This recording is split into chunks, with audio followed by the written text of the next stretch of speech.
crazy. Hold on, let it focus. Okay, this is a little crazy. By popular demand, I'm starting a YouTube channel. This is so crazy. It's crazy to me because when I was growing up and I was actually like watching YouTube, the only videos that I would watch is weight loss videos, makeup tutorials, and travel vlogs. And I've made a YouTube channel for makeup tutorials, not travel, because I haven't done that too much yet. But we're making the weight loss channel. So I thought I was gonna know, you know, why can't I ever talk? So I thought that I was going to basically just talk about my BSG journey so far. I get a lot of questions about it in my DMs on Instagram, but I can't get back to everybody and answer the same question over and over and over and over and over. So I'm gonna make a YouTube video about it. We're gonna spill all the tea and I'm gonna tell you exactly how I started thinking about it, how I got into it in the first place, and how it all went down. Basically, let's just start by saying that I've tried so many different diets. I'm 22, I know I'm pretty young. Even then, I've always been big and I've always tried so many different weight loss methods. I've tried 500 calorie per day diets, HCG drops. I have tried keto. I have tried so many different things. Everything seemed to not work. But I'm gonna say this first and foremost. If I could go back and tell anybody before their surgery any advice, I would tell you to give calorie deficit, weightlifting, light, easy cardio, and patience a try. I did not know everything that I know today before I had the surgery, and with the knowledge that I have now, I can confidently say I did not need to get the surgery if I had the information that I have now back then. So let me just say that first and foremost. You can lose weight naturally. I actually initially lost 40 pounds before the surgery via weightlifting and calorie deficit with light cardio. It just takes a lot of patience. I was super young and I know that I only had the surgery, you know, I was sleeved in June 2023. So I'm 9 months post-op and I'm not that much older than I was when I got the surgery, but when I was trying all of these diets and when I was telling myself that I couldn't do it, I was super, super young, and it was only more recently that I was able to figure out how to lose weight naturally. So then, when I first started looking into weight loss surgery, I felt like it was my last result. I didn't know that you could actually lose weight naturally with PCOS. No, as a bigger person in general, I did not think that it was possible. A lot of the videos that I would watch were people, they had VSG, they had the bypass, whatever the case. At that point, my mom also had it, my aunt also had it, so it was very common. When I started feeling like I could not lose weight for the life of me, I was like, you know what, okay, let me just see what my doctor has to say. I'm just gonna ask. So I gave my regular doctor, the one that you usually schedule an appointment for a checkup with, I called my doctor and I was like, hey, I don't know anything about the bariatric program. What information can you give me? And she was like, okay, so basically, in order for you to be referred to the bariatric program, you need to have a certain BMI, so you have to be super obese, and you have to have 1 to 2 health conditions related to obesity. Mine were PCOS and hirsutism. So I passed all the criteria, and she was like, if you want me to, I can refer you to the bariatric program, and they basically just have an intro class where you have to sit there for 3 hours and learn everything about all types of bariatric surgeries so that you can make an informed decision from there whether you want to go forward with it or not. So I said yes, refer me to them. When I finally got to them, I was able to get into the intro class where they basically told us about the difference between the bypass, the sleeve, and then I think there's like a band or something like that, but they don't really recommend that a lot of the time just because the sleeve and the bypass are the most popular bariatric surgeries. And then from there you can go, okay, the pros are worth it, the cons are worth it, whatever the case, you know what I mean? And you can start being like, okay, I actually want to talk to somebody about actually considering one of these, okay? So then they set you up with a consultation with one of the surgeons, and I spoke to a surgeon. He told me you need to lose an initial 20 to 30 pounds. Here's your new goal weight. And the goal weight at the time was 277 pounds. And I was like, okay, that's crazy. They put me on a meal plan. It was a calorie deficit, very balanced. I also started weight training. That wasn't their recommendation, but I did just like automatically get into the gym. If I could give somebody a tip before their bariatric surgery, it would be to weightlift and get into the gym before you do that, because it is a habit building type of thing, and it is so helpful even after surgery. Once I had the consultation with the doctor, I went through a whole bunch of different classes that they had to, you know, put me through screenings. I had to talk to a psychologist. I had to get a pap smear. I had to make sure that I was cancer free. You have to drug test. You need to make sure that you are not drinking, smoking, or smoking nicotine. And then obviously any other additional substances they'll have to talk to you about, but I had to get randomly drug tested throughout the entire process of me trying to lose the initial 20 to 30 pounds while attending these mindful eating classes, these support groups, learning more and kind of deciding what kind of surgery I wanted to go through with. It took me about 6 months to lose the first 40 pounds, which is actually pretty good for a natural weight loss. You know, that's a normal pace. That was the moment where I was like, I don't know if I really need this, but I finished, you know, the steps that they needed me to complete to finally move forward with the process. They told me, we're gonna call you in 1 to 2 weeks and we're gonna propose a date to you, a surgery date. And I was like, oh shit, like this is really it. And at that moment, I'm like, I don't know if I need this or not. But I kind of made the decision that I was like, you know what, I've done everything else.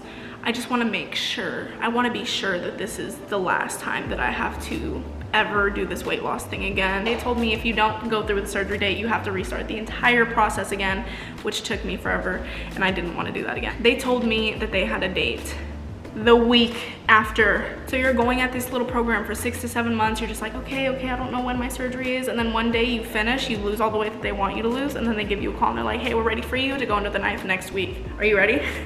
And I'm like, oh shit, like I was ready. They sent me like a little surgery packet in the mail. And then when I went in for surgery day, they actually told me that I couldn't have anybody in there with me. So I walked in by myself, and it was really nerve-wracking. I was crying on the way there. My boyfriend told me, I love you, as I'm walking away from the car. And I was like, don't say that, because I'm thinking like, it's like goodbye forever. I don't even trust doctors, guys. I don't even like talk to doctors like that. So going under the knife was very scary for me. I still don't really talk to doctors unless it's a surgeon or a dietitian or a nutritionist or something like that.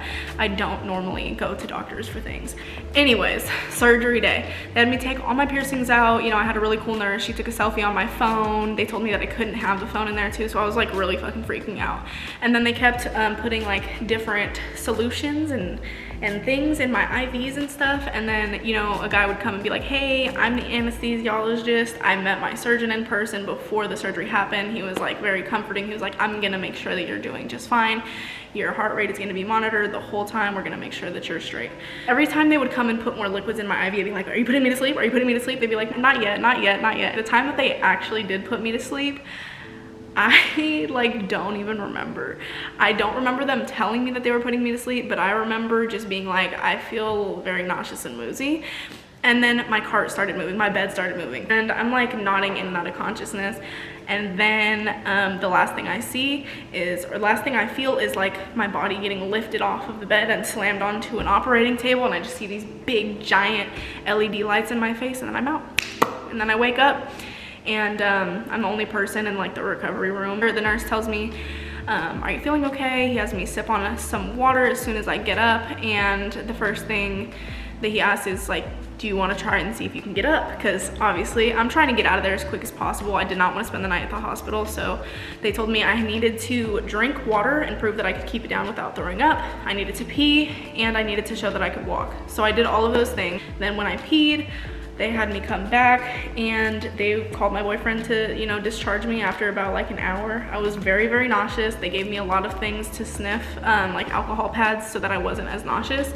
And then the first week of recovery was really hard. I was staying in my bed, I was staying upstairs, but I was able to climb all of my stairs the same night. Walking is not an issue. The protein shakes was an issue. It was absolutely disgusting to keep drinking the protein shakes. The liquid stage diet is super difficult. Thank God for me though, I didn't have to do a liquid stage before the surgery, but I did have to do it afterwards, and I kind of rushed that. From here on out, basically after the surgery, I cut the liquid stage down a couple of weeks. I cut the soft foods phase down a couple of weeks, and I know I wasn't supposed to do that, but I healed really fast. The doctors were like, you're recovering very fast. Like, this is really quick. But I did regurgitate a lot because I was used to eating a lot and I missed a lot of foods. I did experience food grief during the liquid food stage, and I also did try to eat more than I could actually handle. And sometimes I would even take a sip of water on top of the food, which was really bad. But now that I'm 9 months post-op, I can eat a lot more than the 9-month post-op bariatric patient. Now, portion control is very important when you have VSG, and I know a lot of people do follow their diet very strictly, and a lot of people still do have a hard time consuming a lot of food. And it's not like I can sit here and shovel the amount of food that I used to, but it's definitely a lot more, like a handful more than what the regular bariatric patient can consume. And I just genuinely think that's because, one, I rushed myself, and two, I kind of intentionally did that because once I learned about nutrition and everything, I was like, okay, I want to drop this weight, but then I want to be able to bulk. And if I want to be able to bulk, I have to be able to eat in a calorie surplus, which means eating a little bit more food than we're regularly used to.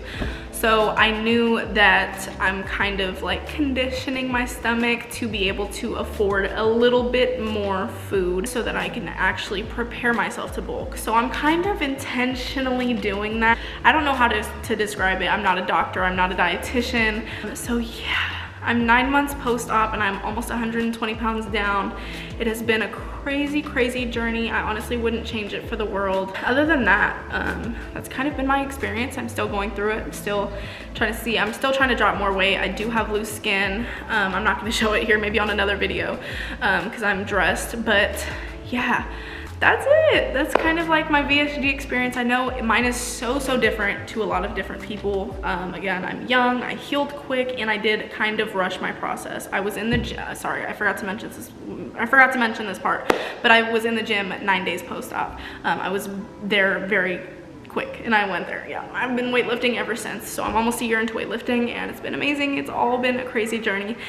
And yeah, I don't know what else to add, but that's gonna be my first video, and I don't know what my second video is gonna be just yet, but I wanted to kind of get this out in the air and let it be known that I did have the surgery, and if I could go back, I probably wouldn't have gotten it. Just with the information that I have now, I can say that I probably didn't need it, and it would have been more effective for me bulking in the long run, but I don't regret it. I still don't regret it. I think it's a great tool, and it will absolutely change anybody's life who is ready to change their life. This surgery will not change your life forever. You change your life forever, and this is a tool to help you do so. So with that being said, I hope this is helpful information. I hope, you know, it helps somebody out there either decide if they want to do the surgery or look into it further, or it kind of eases whoever maybe just got sleeved more recently or whatever the case. Thank you for stopping by and supporting my first video on this YouTube channel, even though I'm actually pretty active on shorts, but anyways. Okay, love y'all, bye.